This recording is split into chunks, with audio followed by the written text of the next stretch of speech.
Hello and welcome to UC Today. My name's David Dungay. Today I'm joined by Andrew and Zeus. Andrew's from AudioCodes, welcome to the show. Zeus from ZK Research, welcome. How are you both? Good. How you doing? Great. Great. Absolutely. Fantastic. Well, today we're going to be talking about the public sector particularly, but also taking a holistic approach to UC and how some of these public sector organisations are overcoming those hybrid challenges we see, time and time again in our markets. So, exciting conversation, but let's do a quick round of introductions to kick us off. Andrew, do you want to kick us off? Tell us a little bit about yourself and AudioCodes. Excellent. Well, I'll be brief. I live here in the US and I run the US public sector business for AudioCodes. Fantastic. And Mr. Zeus Kerravala. So, Zeus Kerravala, obviously well-known industry analyst, featured on UC Today a lot. So, I guess that makes me a well-spoken pundit. Unlike most analysts, though, that have a well-defined coverage area that they live and die with, I tend to focus on the leading edge of technology, a lot of the emerging trends around hybrid work, 5G, edge computing, things like that. So it's been an interesting last few years. There's always lots of stuff going on. Great. So let's start off with a few challenges then, so we can sort of set the scene around this public sector space. I'll start with Andrew. What are those big public sector challenges when it comes to driving towards this hybrid workplace that we seem to see everyone's driving towards it? Some people are more successful than others, but what are you seeing from a public sector point of view? Well, the key challenges that I see is really around the aging infrastructure. The aging infrastructure that exists in public sector, really from education all the way through to federal workspace. It is quite, some of it's aging, some of it has been recently refreshed, but the key challenge for public sector at the moment is cost. It really is cost in driving the change to hybrid workplace. Obviously, since COVID, remote working is pretty standard. Everybody's figured that out, or some haven't, but most have. But generally speaking, the key is the meeting space. That is absolutely critical in a hybrid work environment. And I think that is where the challenges are. It's not just about upgrading to the latest and greatest meeting room systems, but it's also about the meeting space itself. How is it organized within a building? And also the hoteling spaces as well. So when somebody wants to go into the office, how can they get an office space? And sometimes we've got, I wouldn't say overcrowding, but I say undercrowding at the moment, where there's a lack of folks in space. So again, introducing cost. So that's what I would say are the key challenges around hybrid workplace. Dave, I think we could do an entire webinar on the challenges the public sector faces. And, I do think technical debt, to your point, Andrew, is one of them. I recently had the opportunity to interview one of the federal CIOs, and he said the federal government, right, has about 10 billion in Fed debt just in itself, right? Then when you get down to state and local government, there's more of it. So I do think from an infrastructure readiness perspective, most public sector organizations aren't there. I do think they need to, find a way to move ahead, though. I think, to your point too, it's not just the space issues. Like I've talked to some organizations that have redone the spaces, but there's a culture issue as well.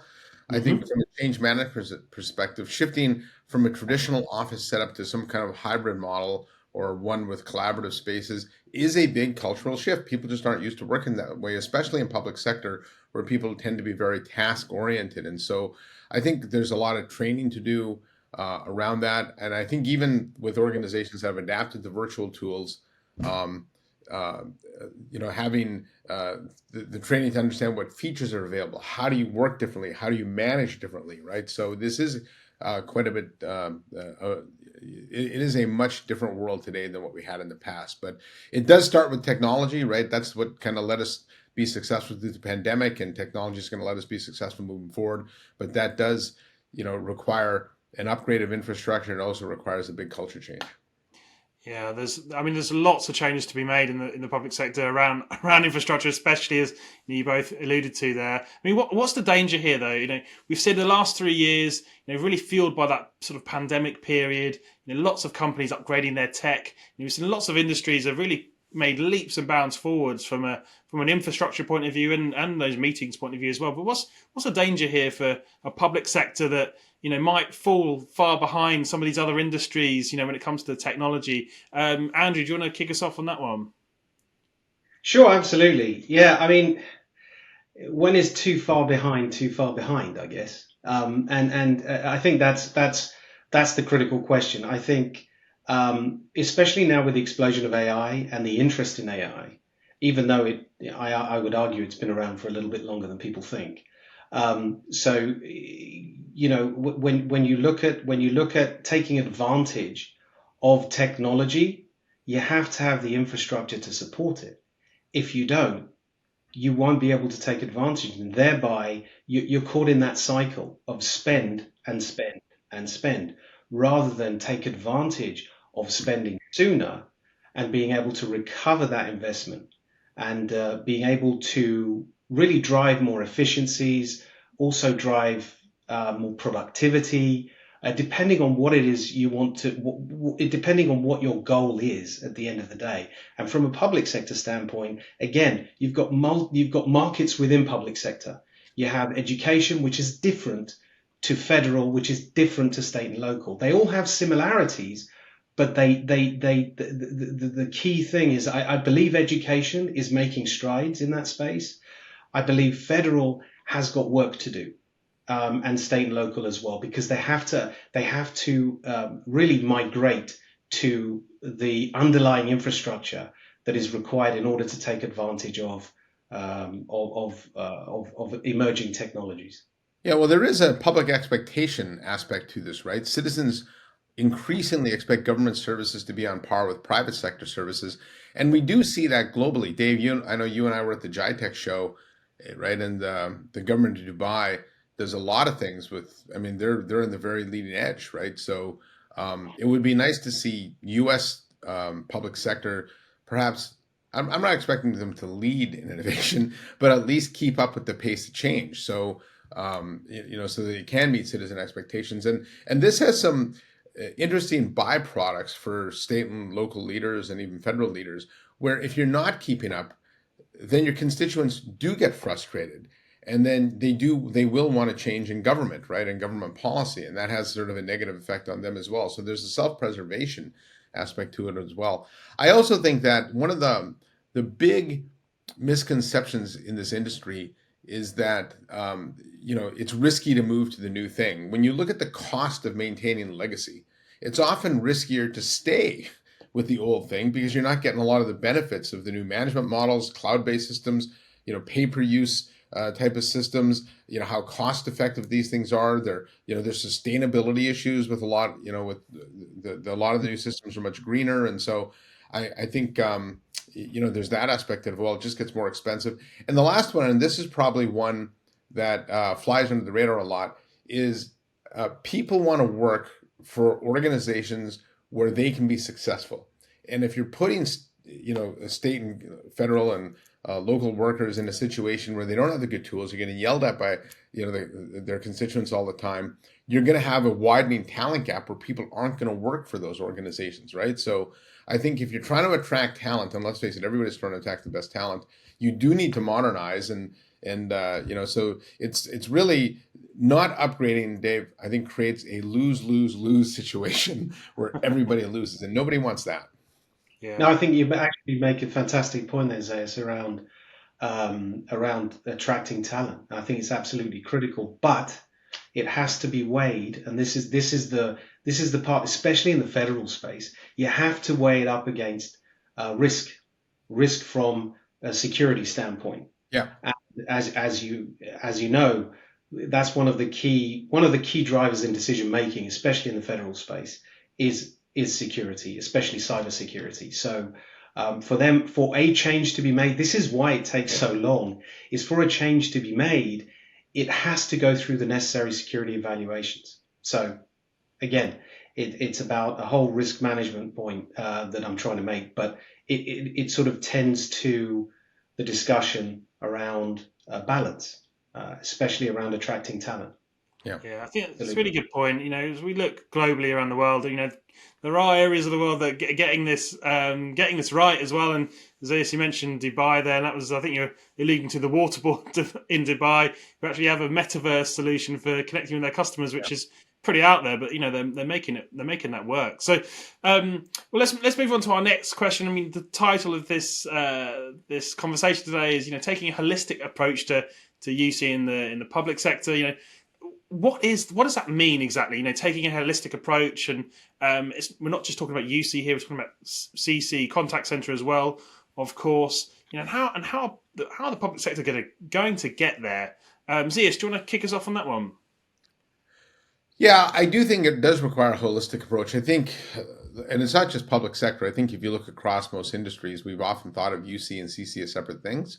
But they're the same communication channels today. They largely do a lot of the same things. And I think thinking about them as an integrated set of services actually has a lot of benefits from a customer service and employee experience. And it's often been said, we've said it on a lot of the UC Today shows, you can't deliver a great customer experience without a great employee experience, right? And I think more and more state and local governments are trying to measure themselves on satisfaction, understanding, are they helping customers? Do they like what they're doing or not? But I would think, at a level down, there are some things to think about. I think mobile communications is something that government often doesn't think about, but the majority of people today do communicate over mobile. They tend to have a lot of field workers. They tend to have a lot of their own employees that tend to be mobile. I think integration with existing systems too. We talked about technical debt. It's unrealistic to expect public sector to just rip and replace everything. And so you do want to modernize, but you do want to find solutions that work with your older ones. And then I think when you start thinking about the future, I think data analytics becomes important. Andrew had mentioned artificial intelligence. That's certainly the future of everything, but your AI is only as good as your data, right? And so state and local governments, I think, as part of that holistic thought process, think about the data you're gathering, think about the data that needs to be secured, think about the data that can be used for AI, and understand how to manage that better. Because I think for the most part, what governments tend to have is a lot of silos of data, and that leads to a lot of fragmented insights, but they need to think more holistically about the data.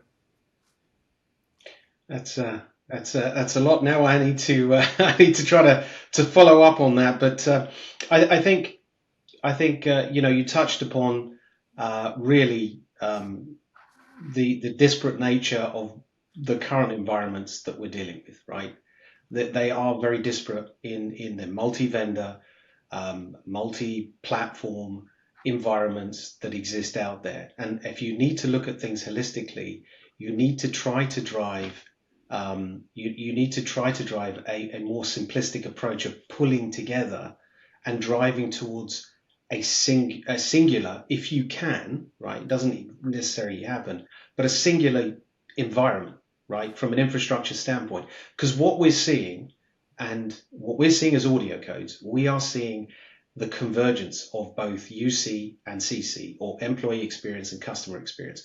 We're seeing a convergence. What I mean by that is any user at some point in the future, in the near future, will be able to, with the right infrastructure, will be able to take on the function of an agent.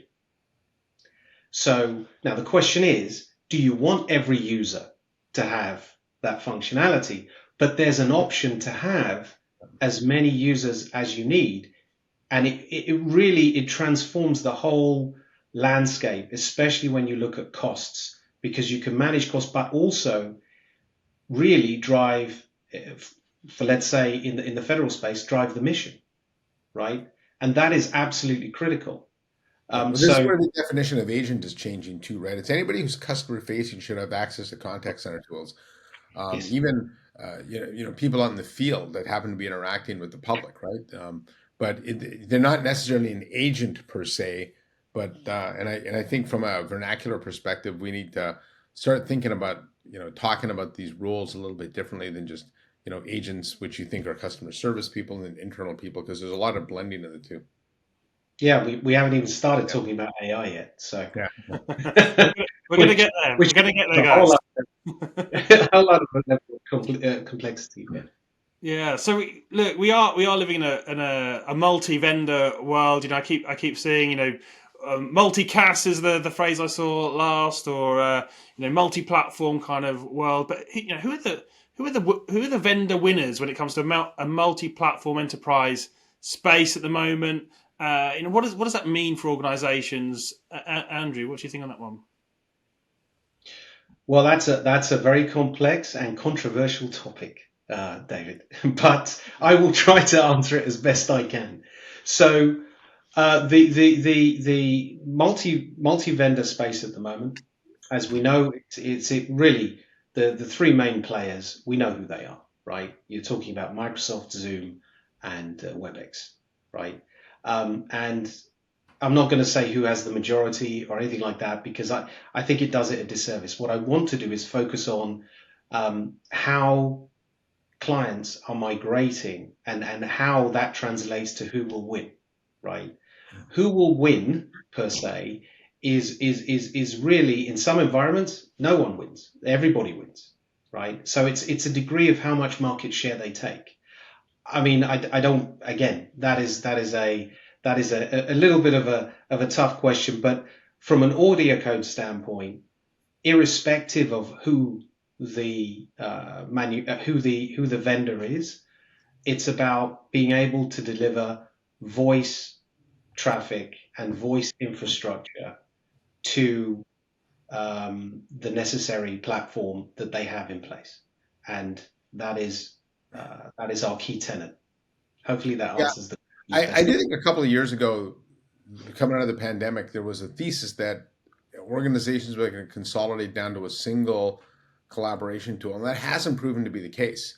In fact, my research shows that on average, large organizations, whether the government or not, tend to use four or more, right, collaboration tools. And so you're right, Andrew, this is a rising tide today that's lifting a lot of boats. And I don't expect anybody to consolidate down to just Teams or just Webex or just Zoom. They're going to use them for their core strengths. And frankly, they're good at different things, right? Zoom's an excellent customer-facing tool, where Teams is very good internally, right? Webex is excellent call quality, and they've added a bunch of AI features, good contact center. And so the challenge here is to tie these together. And I think one of the things I like about what AudioCodes does is you provide that underlying infrastructure that allows these systems to talk together. And so while they, because ultimately customers want to have choice, right? If you have one solution, that doesn't work for them.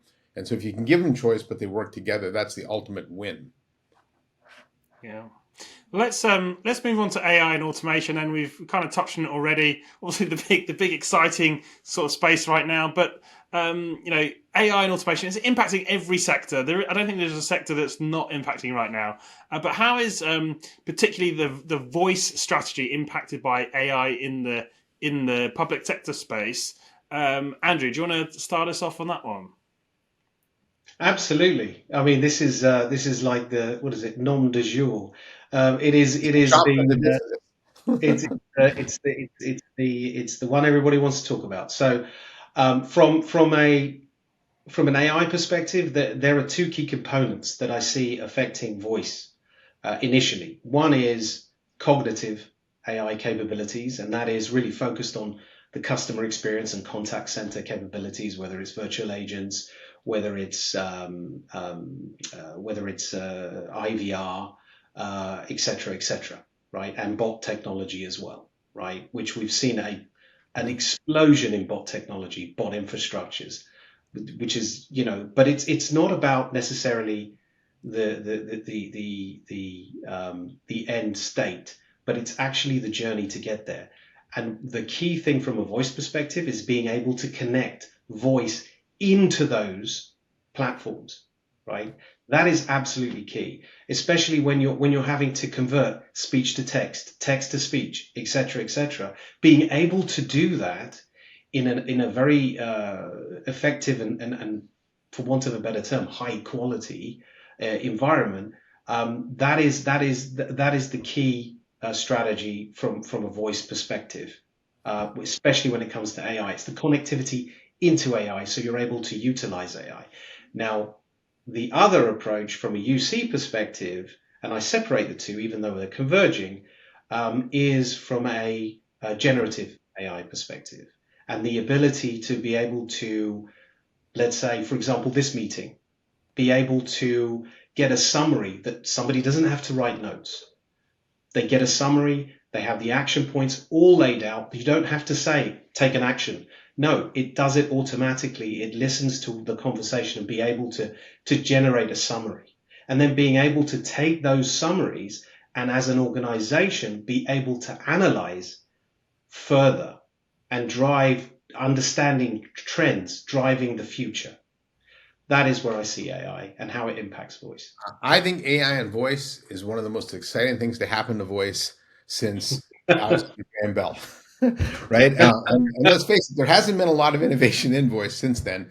But Yeah. with AI and voice, you can do things now like sentiment analysis, right? There's AI algorithms that can tell you when citizens and people call into call centers are getting irritated or not getting the answers they want. I think also when you think about a lot of state and local governments, right, you need multilingual support. And that's something that's been hard for a lot of smaller governments to provide. But now, even through texting or through voice capabilities, you're able to translate those things in real time now. And so that's difficult to do with just a lot of people, but it isn't that hard to do with AI. And so look for translation services to be part of voice AI. I think another area, and you had talked about security, Andrew. The voice biometric industry has evolved, rapidly over the last few years, and so I think we can start using that for authentication versus having people have to key in your account number or your street address, things like that, and that also helps with fraud detection as well. So I think there is. You think about the ways we interact with state and local governments and federal governments. Almost every aspect of that can be modified with voice and AI, and I think that also helps dispel the notion that voice is going away. Right? I read that all the time. Is that voice is dead? Voice is being used more than ever, right? And a lot of interactions may start with text, but then they do flip over to voice. And so I think that industry is alive and kicking, and AI is just going to create another wave of innovation for it. Yeah, it's certainly an exciting time for sure. Look, we're coming towards the end of the conversation, unfortunately. But before we leave, let's get a bit of a forward-looking statement from you both. Tech chiefs in the public sector in 2024. What's going to be top of mind for them? We've talked about a lot of different things today, but what are your expectations? For the coming year, and what's going to be top of mind for those tech chiefs? Andrew, do you want to start us off on that one? I think the key thing, we've just been talking about it. AI is top of mind at the moment, but it's more how to enable AI and how to successfully enable by migrating to whichever platforms they deem or they feel necessary for their environment, and being able to provide that in a cost-effective manner. Because as mentioned earlier, there is big debt out there. So being able to provide, not just one time, let's go ahead and, migrate, but it's also, let's take a measured approach around this. What about as a service models? Have we even discussed that? No, not really. But those are going to be prevalent, top of mind thoughts on recovery of investment by not outlaying the money up front. And I think that will be top of mind. Especially from a UCCC perspective. Yeah, I think if AI is top of mind, what that really means is data is top of mind, right? And I think government CIOs really need to get a handle on the data that they have, how it's stored, how to normalize it, how to make sure that you have one unified data set. There's an expression in data sciences that says, good data leads to good insights. And if that's true, then silos of data leads to fragmented insights. And so you can spin your wheels by applying AI to these different silos, but you're not really going to get the answers that you're looking for, right? So I think data management is absolutely number one for public sector tech chiefs. I think the other aspect of it too is understanding how to fit all these emerging technologies into the current business processes and flows, right? There's some things AI is good at, there's some things it's not good at yet. And so this will be a year of trial, and and some will work, some won't, but I think that's okay. I think we just want to see steps moving forward. Unfortunately, that is all we have time for, but I'd just like to say thank you to Zeus and Andrew for joining me and sharing some of your insights. And thank you to you for watching. My name's David Dungay. You've been watching UC Today. If you like the conversation you heard, please give us a like and a share on social media. That's it from me. See you next time.